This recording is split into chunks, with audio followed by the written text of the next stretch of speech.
welcome everyone, Trailblazers, to another webinar. This time we have Mary Ellen Koontz with a discussion about the TrailNation Collaborative. Mary Ellen is our TrailNation Collaborative lead. That's her official title. Descriptive. The TrailNation Collaborative is her wheelhouse. So with its launch recently, I'm really excited to have you on to talk a little bit about how it evolved and kind of run through what it is and how it's working. So you are sharing your screen if you want to get started. Perfect. Thank you for confirming you can see my screen. I think I got to talk to a lot of you about transportation alternatives a few years ago, and now I get to talk to you about this.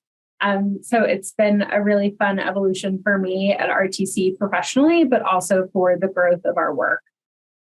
So as you all know, we really believe that communities are healthier and happier when trail networks are central to their design.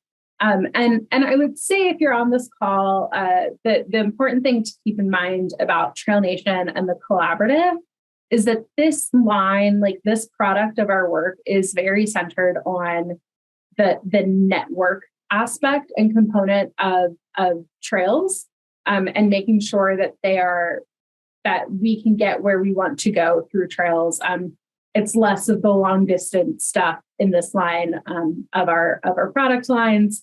But it's really fun. I live in a city that has a really cool trail network here in DC. And it's really nice and impactful stuff to work on. So really what we're trying to do with TrailNation as a whole is to redefine what it means to build trail networks and what these networks can mean for people and places. We try to take a pretty innovative approach on how trails and active transportation systems are built, from concept to implementation, and use them to prove the power of trails to connect healthy and thriving communities. There we go. So as part of that, sorry for the errors on my screen here. As part of that, we've got, under the larger TrailNation umbrella, we've got 3 pieces, right? We've got our TrailNation projects, including the circuit trails, IHTC, and others. We have the TrailNation Playbook, which is an online interactive resource that really covers all of the best practices we've learned in our decade plus of TrailNation projects. And then we've got the Collaborative, which takes these 2 other pieces and really pushes them out into the world and builds a really interactive way for a larger audience to engage in this work. Mary Ellen, just to clarify, the TrailNation projects, when did that become a standalone program for RTC? Yeah, I think Brandy or Liz could clear that up really quickly. I believe that the official branding of TrailNation started around 2015. The idea of RTC working on networks long predates that. The first really, really big dive we took into network building work was in 2005-ish, with the non-motorized transportation pilot project.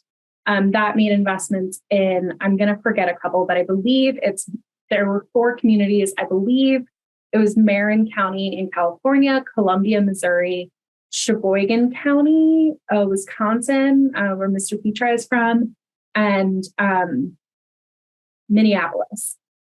So those 4 communities were kind of the test projects with federal investment to see what happens when we connect trails. I've had the opportunity to go to a few conferences in Minneapolis to represent the collaborative in the last year. And I can tell you that it's really cool. You can really feel how trails are integrated into Minneapolis, and I'm sure the other 3 communities as well. And Marin County is notably part of the Bay Area Regional Trails Network. So it's really cool to see how those have evolved. So short answer, TrailNation is about a decade old as like a branded project. Some of the projects like the circuit predate the like official branding. And our work on trail networks predates 2005 as well, but that was the non-motorized transportation pilot project. It was the first time that you could really, really dive deep into those.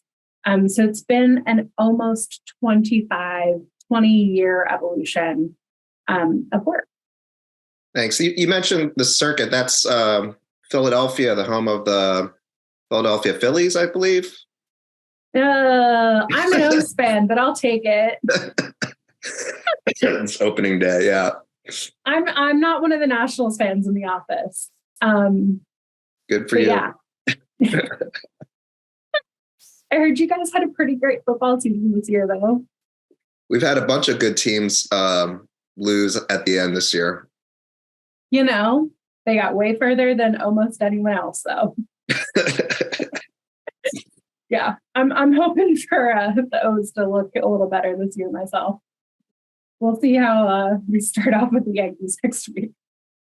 But so, yeah, the circuit is one of those 9 projects. The Capital Trails Coalition here in DC, the Baltimore Greenway Trails Network, the New England Rail Trail Network. I think you guys heard about that one from Tom recently. The Industrial Heartlands, Route of the Badger in Milwaukee Bay Area, which is part of the Marin County, goes into that network. Caracara in Southeast Texas and Brownsville, and the Miami. So those are all. What's interesting about this with our TrailNation projects is that you can see the impact at a variety of scales. Baltimore, for instance, is just within the city municipality. It doesn't go out into the county or into the surrounding region. And then you've got IHTC, which goes into 4 states, and the Bay Area Trails, which covers a huge swath of Northern California. So we have some really big goals for TrailNation. And the end, or the phase we're in right now, is in that bottom row, seeing trail networks at the forefront of how communities prioritize resources for growing and sustaining economic competitiveness, health, social equity, transportation options, and a healthy environment and quality of life. So we're still doing those other 3 goals as well, but kind of working towards that and making sure the trails are really placed at the forefront of how communities prioritize our resources. And what's fun about TrailNation is that it is also the means by which we tackle some of these other goals. We're, I believe, publicly launching these goals next month, but the public funding implementation goals following the bipartisan infrastructure law are 1, to secure public funds to accelerate trail and active transportation connectivity, and 2, to increase the political will and clout as well as capacity to accelerate our movement. And the collaborative is the vehicle by which we can do this. So it really, again, the collaborative is very much focused on the connectivity pieces, because we see that when the connections are made, all of the benefits that we know trails can bring, and those are numerous and have incredible impacts. When you connect trails together to create a network, the usage increases by 40 to 80%, depending on some other factors. And it really, really just the impacts beyond the usage really balloon. So I will say that we're building the plane as we fly it, but the playbook is a really key center point of all of this work. And the playbook brings together these 6 different features or strategies to get trail networks built. They're not linear, really. Starting with a project vision is always a very helpful first step. And every region is unique in kind of how you can approach these and which to tackle in what order. But they're all tied together in the pursuit of trail networks. Jorge has a question for me. When he said it's not linear, I've definitely seen some trail projects start off with gap filling and then move, so I think that's something really important to note, because there is no, even though we're saying we have a playbook, there is no like manual on how you should definitely do it. It's kind of like you always have to, what did you say? Fly the plane and build it as well. Fly the plane as you're building it. Yeah. And I think I'm not really a big sports person, but I think it's like the playbook metaphor is a really good one, because you change what play you're making based on the circumstance, right? So that kind of works here. Like in Philly, they actually started with the investment strategy and then got to the project vision because they realized that Camden and Philly were both competing for federal funds, that they would be much more competitive working on together.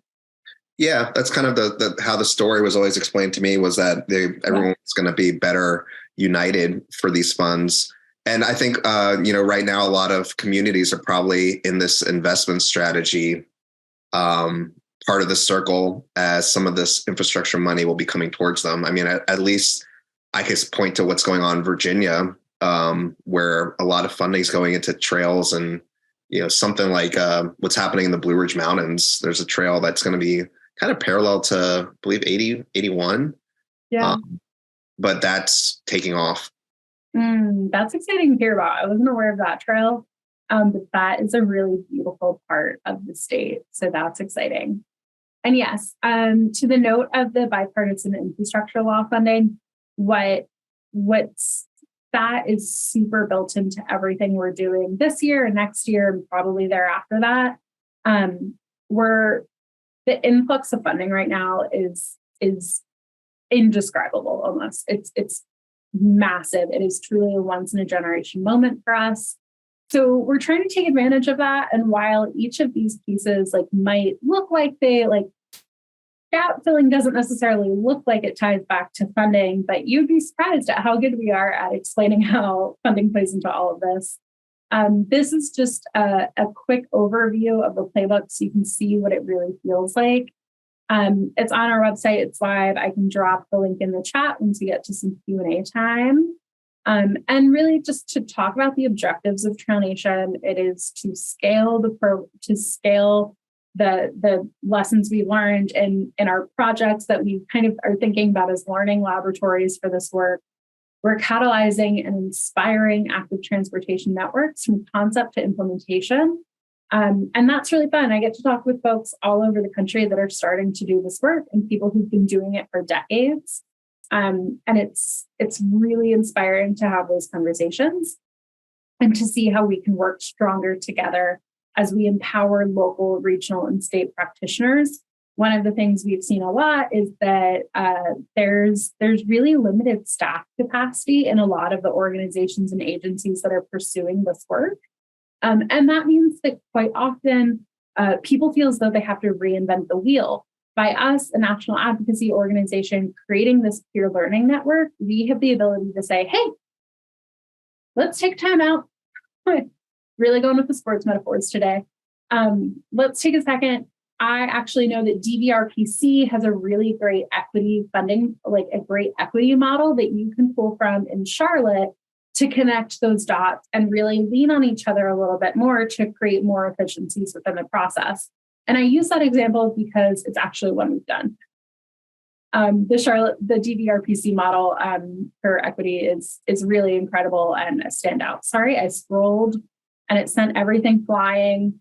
There we go, back where we were. This is the just a quick sampling of some of the networks that we're seeing emerge. We're working on a map that is a little bit more robust than this, but this is the quick snapshot.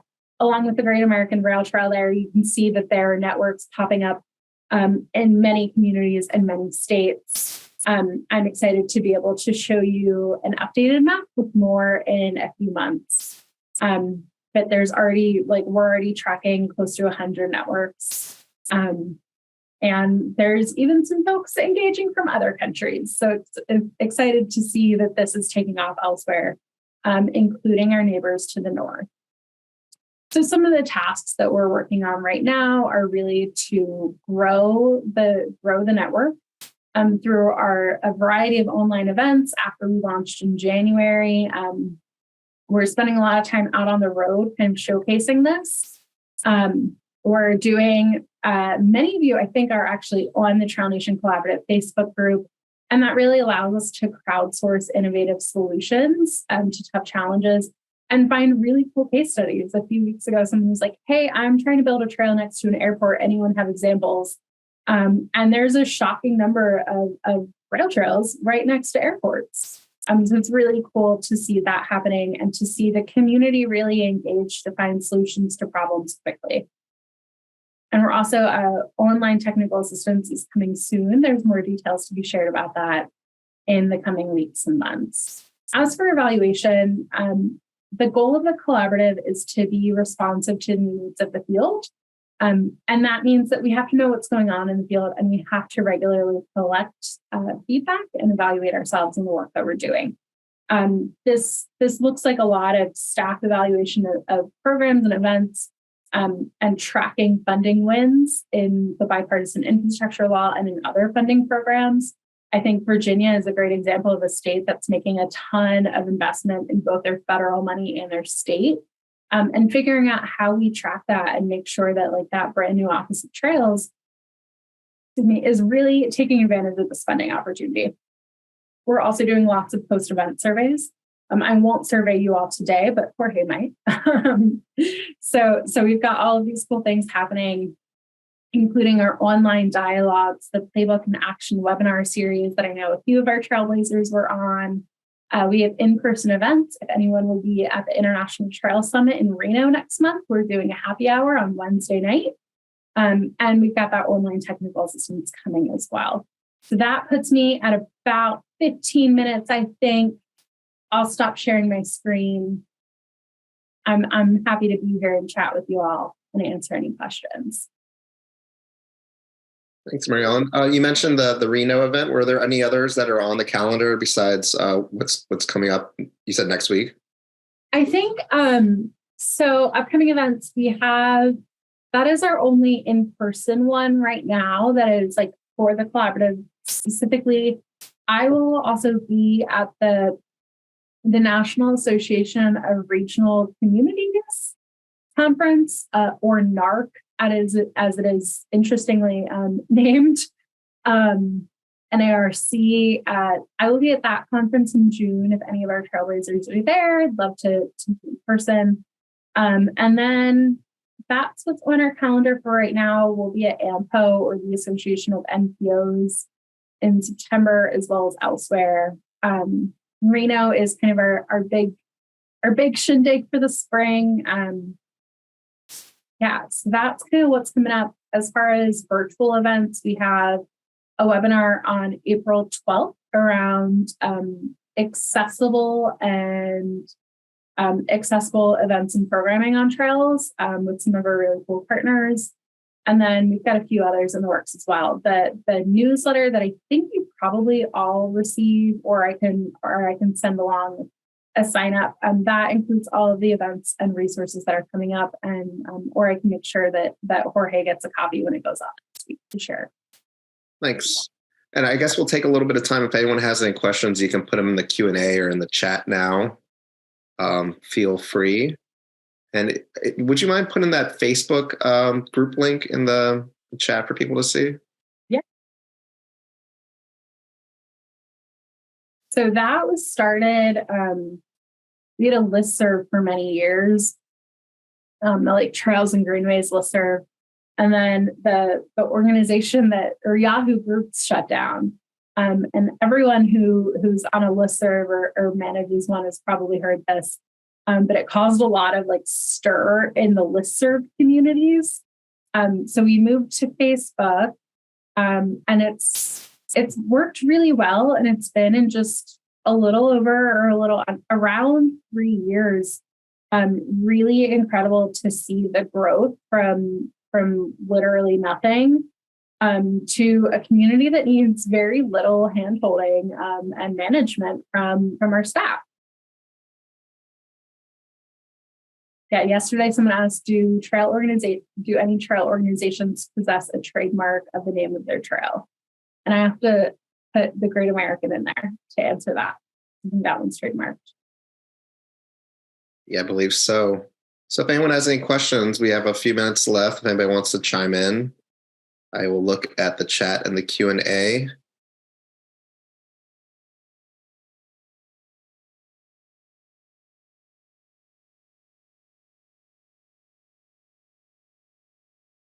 And I don't see any questions, so I guess I'll conclude. Mary Ellen, I guess I wanted to ask you kind of how your role, how you evolved into the TrailNation Collaborative lead. That's a great question. So I've had a fun little career evolution at RTC. I started as the trail resources manager. I think I'm missing a word in there. I've had a series of like very long titles here. Trail resources manager. I think that was it. Which is actually a really nice tie-in to the collaborative. That meant that I managed the Trail Expert Network, which has evolved into part of the collaborative. It's not the only place we get members from, but it is like 6,000 members strong that roll directly into the collaborative. And then I took on within that role, I was responsible for the Transportation Alternatives Data Exchange, or TRADE. And I think we realized that's a lot of stuff to do. So the trade work got kind of split off, and I followed it to do that for a little bit. And now we're hiring someone soon to take on that work while I do the collaborative.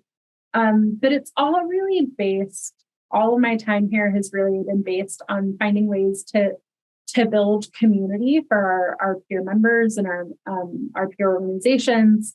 As well as like making sure that this incredible amount of funding is accessible to folks, whether it be transportation alternatives very specifically, or this larger amount of funding that's now available through the bill. That's a really big push across the organization. And certainly in my line of work, I am very much a believer in working smarter, not harder.